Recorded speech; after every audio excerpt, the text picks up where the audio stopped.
हरे कृष्णा, राधे राधे, जय श्री राम। कैसे हो आप सब? स्वागत है आपका ज्ञान भक्ति चैनल में। दोस्तों, आज हम आपको रामायण से जुड़ा एक अनोखा रहस्य बताएंगे। भगवान श्री राम के पिता दशरथ का जन्म कैसे हुआ।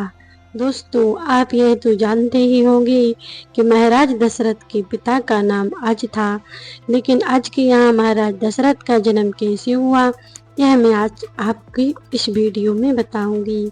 और यह जानकारी अगर आपको पहले से ही पता हो तो कमेंट करके हमें ज़रूर बताइएगा, और वीडियो पसंद आए तो एक लाइक ज़रूर कर देना। दोस्तों, महाराज अज जो महाराज दशरथ के पिता थे, वह रघुवंश में 38 में राजा हुआ करते थे। दोस्तों, महाराज अज बड़े ही धर्मात्मा, बड़े ही पुण्यात्मा राजा थे।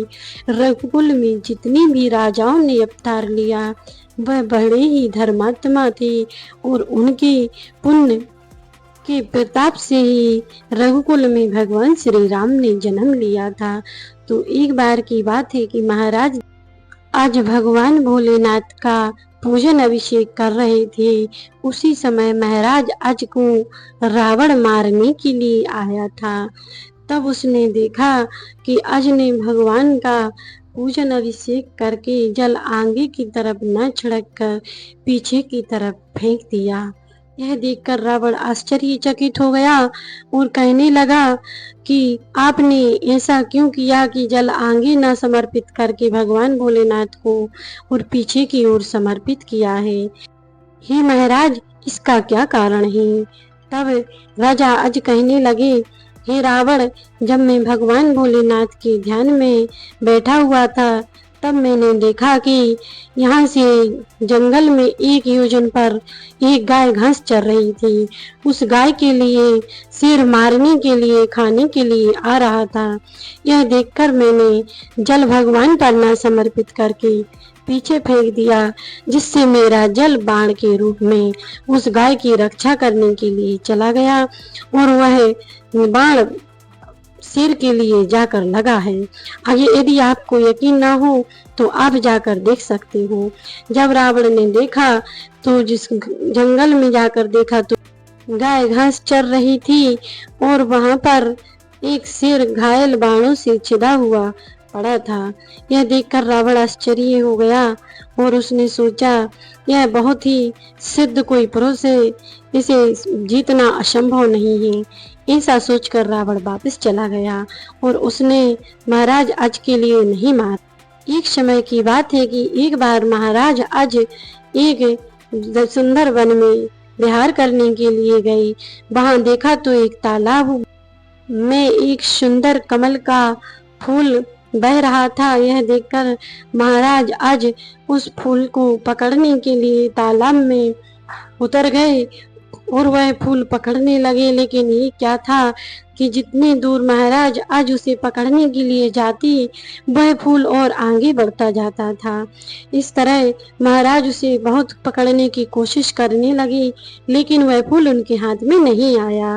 तब आकाशवाणी हुई कि महाराज, तुम निसंतान हो, इसीलिए वह फूल तुम्हारे पास नहीं आएगा। आकाशवाणी सुनकर महाराज के आश्चर्य का ठिकाना ना रहा और वह अपने घर वापिस आ गए और चिंताग्रस्त होकर रहने लगे। महाराज आज भगवान भोलेनाथ के परम भक्त थे, इसीलिए भगवान भोलेनाथ ने अपने भक्त को जब चिंतित देखा तब भगवान भोलेनाथ बहुत ही व्याकुल हो गए, और तब उन्होंने धर्मराज से कहा कि तुम अयोध्या नगरी में जाकर ब्राह्मण का वेश बनाकर रहो, जिससे महाराज आज के यहाँ संतान प्राप्त होगी। ऐसा सुनकर धर्मराज अपनी पत्नी सहित अयोध्या में ब्राह्मण का वेश बनाकर सरयू नदी के किनारे रहने लगे। एक बार उस ब्राह्मण ने महाराज अज के यहाँ जाकर भिक्षा मांगी। तब महाराज अज ने उन्हें स्वर्ण मुद्राएं भिक्षा में दी। तब उन्होंने कहा, यह सब प्रजा का है, तुम अपना कुछ हो तो मुझे दो। तब उन्होंने अपने गले का हार उतार कर दिया।